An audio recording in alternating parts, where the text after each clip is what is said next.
हसरते हैं और क्या है, जिंदगी का नाम ये भी दूसरा है। ये न हो ऐसा कभी होता नहीं, वरना फिर कोई यहाँ हंसता नहीं, रोता नहीं। हसरते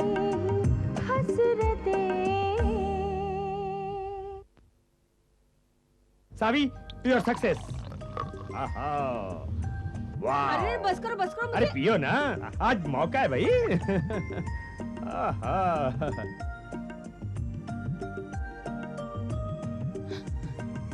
किटी, क्रेडिट कार्ड का इस्तेमाल तुम यहाँ नहीं करोगे? मेरे परिवार में सिर्फ 3 सदस्य हैं, मैं, तुम और सतीश। केटी नाम का चौथा सदस्य मेरे परिवार में नहीं हो सकता, कभी नहीं। मानसी की कई शादियां हो चुकी हैं, लेकिन शादी के बाद हस्बैंड को डिवोर्स देना जैसे उसका शौक हो गया हो। एट प्रेजेंट बॉबी मेरा उसका हस्बैंड है। जब मैं पहली बार इन दोनों से मिला था दिल्ली में, तब आई बिलीव मानसी ने वो रात जमन ठक्कर के कमरे में गुजारी। मैम साहब, मैं चलता हूँ।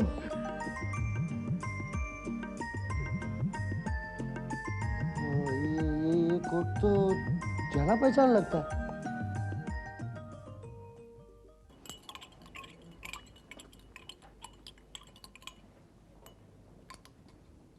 लीजिए, दवा लीजिए। दवाई की कोई जरूरत नहीं, मैं अब ठीक हूँ। डॉक्टर ने कहा है दवा चालू रखो, ये आखिरी डोज है। आखिरी डोज? आप इस तरह का घटिया मजाक मत कीजिए मेरे साथ। लीजिए।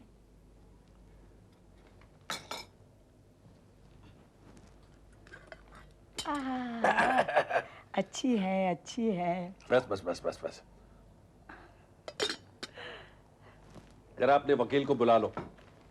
किस लिए? मैं अपनी वसीयत करना चाहता हूँ। वसीयत?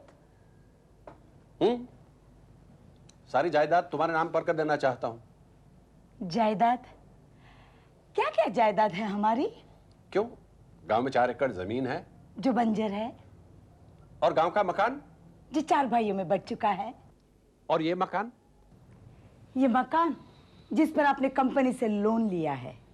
तो क्या हमारे पास कोई जायदाद नहीं है? है, हमारे पास तो एक ही जायदाद है, और वो है हमारे 2 जवान लड़के। और उनमें से एक लड़का यानी कि 50% जायदाद तो किसी और के नाम होने जा रही है। मम्मी, मुझे आपसे कुछ जरूरी बात करनी है। कहो, क्या कहना चाहते हो? नहीं, डैडी के सामने नहीं। क्या फर्क पड़ता है? मेरा एक पांव घर में है और दूसरा शमशान में। कहो जो कुछ भी कहना है। चलाओ खंजर मेरे सीने पर। खंजर वंजर कुछ नहीं। मम्मी, प्रियंका आपसे बात करना चाहती है। खंजर वंजर कुछ नहीं कहते हो, और कहते हो प्रियंका आपसे बात करना चाहती है। आप जरा धीरज रखिए। कैसा धीरज? कौन सा धीरज? अरे यहां मैं डेथ बेड पर पड़ा हूं और ये लड़का कहता है कि प्रियंका आपसे बात करना चाहती है। मैं किसी से कोई बात करना नहीं चाहता। देखिए डैडी, आप बिल्कुल कोऑपरेट नहीं कर रहे हैं। केतन, प्रियंका हमसे क्या बात करना चाहती है बेटे? वो तुम उसी से पूछ। वो अगर शादी के लिए बात करना चाहती है तो मैं उससे ज्यादा उसके माँ बाप से बात करना पसंद करूंगी। देखो मम्मी, प्रियंका पहले तुमसे बात करना चाहती है और बाद में उसके मम्मी डैडी के साथ तुम्हारी मुलाकात। अच्छा, तो वो तय करेगी कि पहले हम किससे बात करेंगे और बाद में किससे। आप बीच में क्यों बोल रहे हैं? देखो देखो, वो अभी से सारा कारोबार उसके हाथ में दे रहा है। लेकिन आप बीच बीच में क्यों बोल रहे हैं? ये सारा मामला मुझे निपटाने दीजिए, आप सो जाइए। हाँ, सो जाता हूं। अब तो मुझे सोना ही पड़ेगा, हमेशा हमेशा के लिए। केतन, प्रियंका से कहो मैं उससे बात करने के लिए तैयार हूँ। कब बुलाऊं उसे? कब बुलाना चाहते हो? तुम ही बताओ। मेरे मरने के बाद बुला लो। वो लोग इसी महीने के अंदर अंदर एंगेजमेंट करना चाहते हैं। तो ठीक है, 1-2 दिन में ही मैं रास्ता नाप लेता हूं। अब क्यों ऐसे अशुभ बातें करते हैं? उससे पूछो क्या अशुभ है क्या शुभ है। केतन, तुम प्रियंका से कहो वो 1-2 दिन में कभी भी मिलने आ सकती है। Thanks mummy, thanks a lot.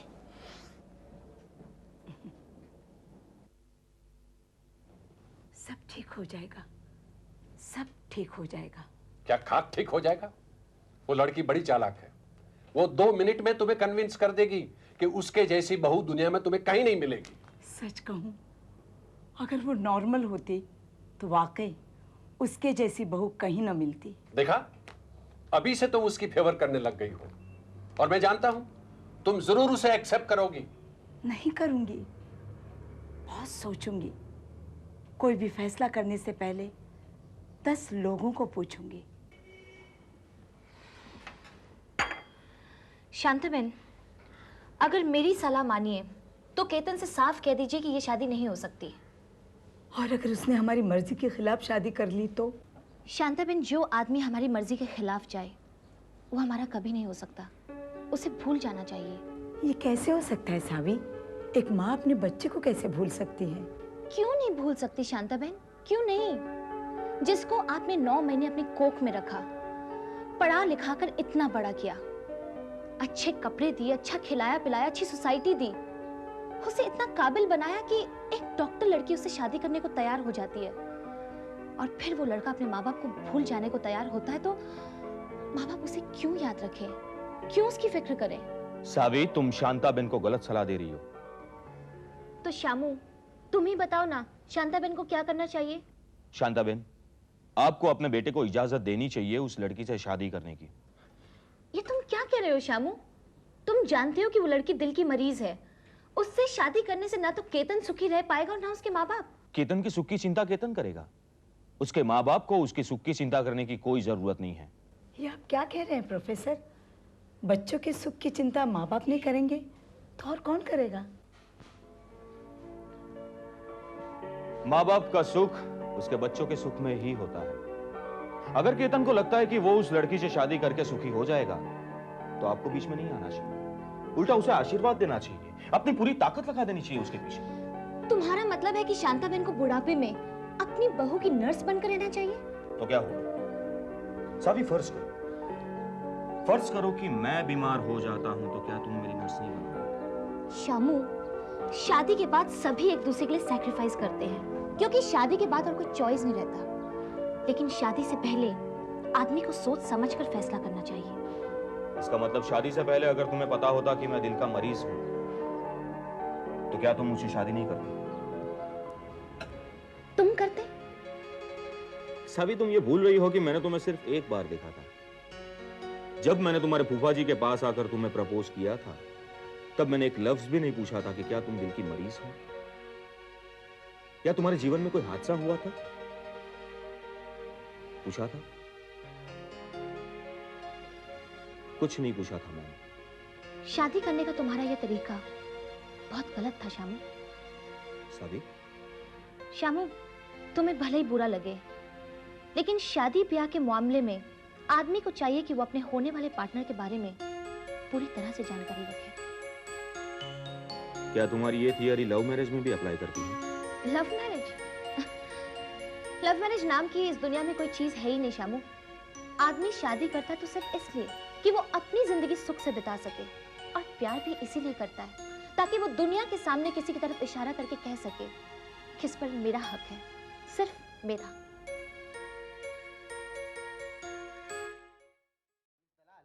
कल आपने शाम को हट क्यों किया? क्यों क्या किया मैंने? आप सबके सामने ये बोलने की क्या जरूरत है कि मिसेज वर्मा किसी के साथ गाड़ी में बैठी थी? So what, Mishra ji? Fact is a fact. Fact is fact तो ठीक है, लेकिन यही फैक्ट अगर आपके बारे में कोई और कह दे तो आपको कैसा लगेगा? कुछ नहीं लगेगा, मुझ में काफी स्पोर्टिंग स्पिरिट है।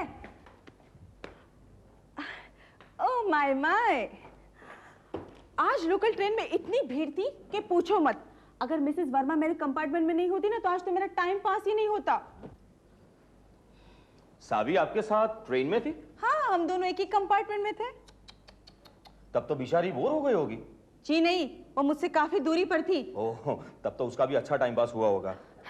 By the way professor Verma, Mrs Verma के बॉस की गाड़ी उन्हें पिकअप करने नहीं आई क्या? जी नहीं मिस दलाल, और सावी के साथ जिसको आपने देखा था वो उसके फूफा जी थे।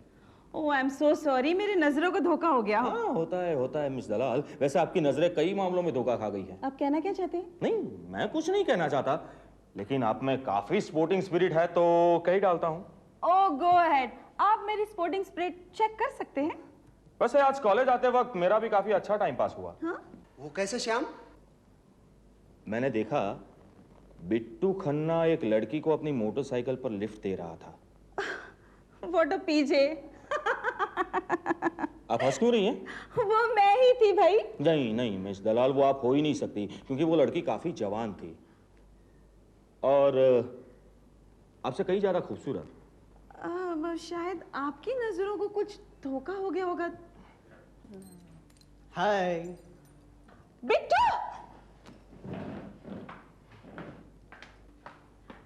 बिट्टू जरा मेरे साथ बाहर चलो। क्यों, क्या बात है? चलो तो मैं बताती हूँ। जल्दी भागो श्याम, वरना मिस दलाल तुम पे ऐसे टूट पड़ेंगे जैसे वनडे मैच में पब्लिक क्रिकेट खिलाड़ियों पे टूट पड़ती है। फिक्र मत करो मिश्रा जी, आज मैं मिस दलाल को सबक सिखा के ही रहूंगा। JP, Mishra ji, follow me.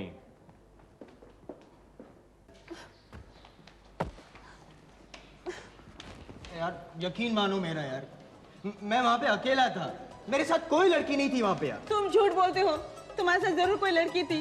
अच्छा खाओ मेरी कसम तुम, खाओ। अब कसम खाने की क्या जरूरत है? मुझ पर यकीन नहीं है? नहीं है, क्योंकि आजकल ना तुम मुझे बहुत टाल रहे हो। तुम जरूर सुबह उस लड़की को लेकर गए थे। ऑलराइट, मैं कसम खाता हूँ और कसम खा के ये कहता हूँ कि मैं अकेला था, मेरे साथ कोई लड़की नहीं थी और मैं हेल्थ क्लब जा रहा था।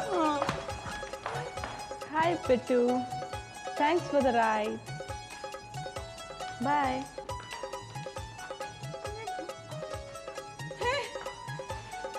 ये लड़की कौन थी?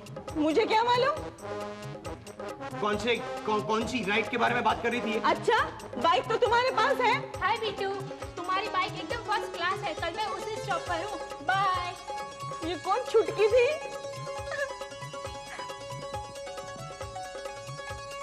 क्या हो रहा है यार? क्या हो रहा है? तुम जाओ यहाँ से।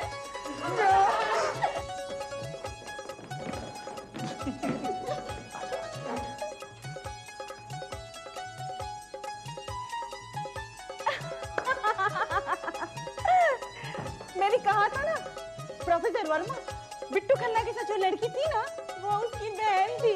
नहीं मिस दलाल, एक नहीं, दो बहनें थी। क्यों?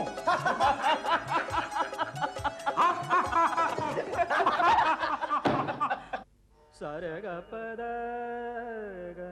ग पद नि द ग रे ग प सारे ग ध सारे ग पद ग द प ग पद सा द प ग ध रे प सा ग ध रे सा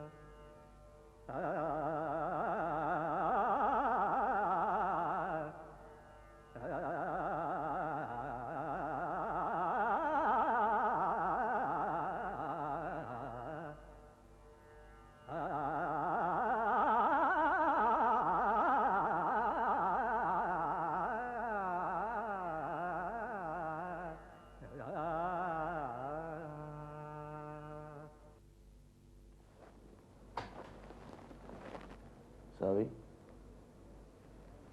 सावी, गाना खत्म हो गया? नहीं केटी, गाना खत्म नहीं हुआ, गाना शुरू हो गया है मेरे मन में।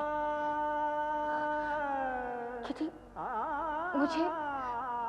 मुझे मेरे पिताजी की याद आ गई। शायद तुमने कभी क्लासिकल संगीत का रियाज नहीं किया? इस मामले में मैं बहुत बदनसीब हूँ। गाने में थोड़ी सी दिलचस्पी होने लगी कि पिताजी चल बसे। साय, मुझे तुम्हारा गाना सुनना है। मेरा गाना? नहीं, मेरा गाना सुनोगे तो तुम्हारा क्लासिकल म्यूजिक से मन उब जाएगा। कम ऑन सावी, प्लीज, मुझे तुम्हारी आवाज सुननी है। ठीक है, मैंने बहुत दिनों से गाना गाया तो नहीं है, लेकिन कोशिश करती हूँ। कोई सुन तो नहीं लेगा ना? कोई नहीं है ऑफिस में, सबको घर जाकर 2 घंटे हो चुके हैं। माय गॉड, 8 बज गए। हम लोग अब तक यहाँ कर क्या रहे हैं? कम ऑन, फॉरगेट इट सावी। चलो शुरू करो। नहीं किटी, फिर कभी। शामू घर पर मेरा इंतजार कर रहा होगा, मुझे जाना है।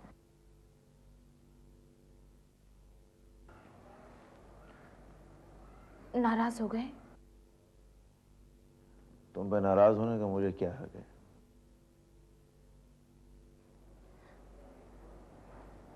मुझे ड्रॉप करोगे? Yeah, sure. Come on.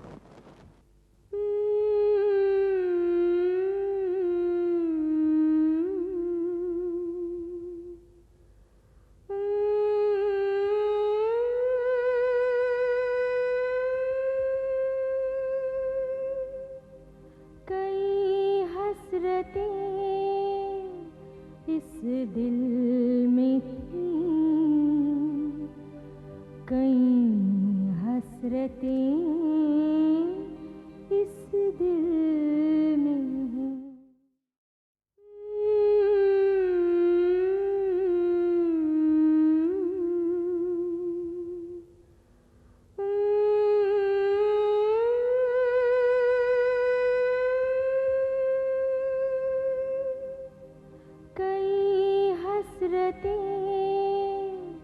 इस दिल में थी, कई हसरतें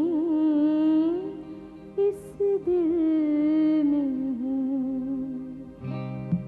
कई हसरतें इस दिल में थी, कई हसरतें इस दिल में हैं। कल भी तो हम उलझन में थे, उलझन में थे हम, आज भी मुश्किल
दिल में थी कई हसरतें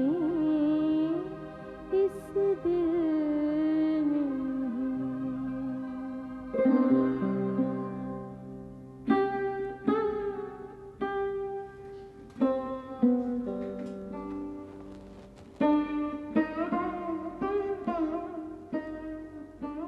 कैसा लगा मेरा गाना?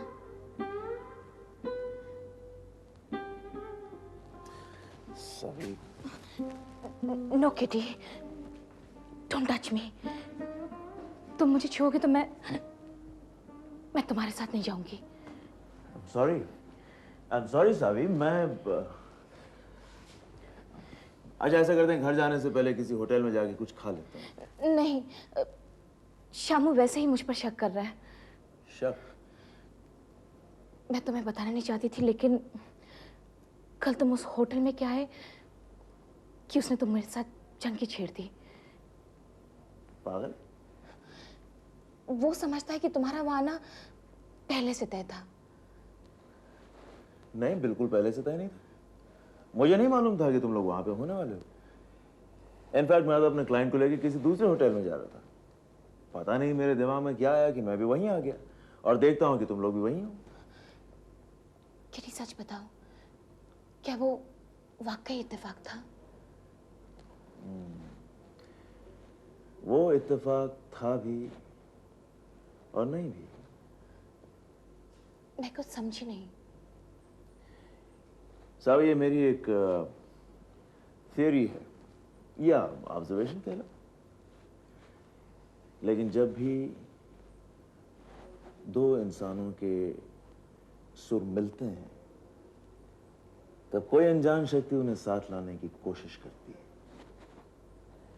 दोनों के बीच में एक मैग्नेटिक फील्ड पैदा होता है और दोनों एक दूसरे की ओर आकर्षित होते हैं, जैसे ये मैग्नेट और ये पिंस। कई हसरतें इस दिल में थी कई हसरतें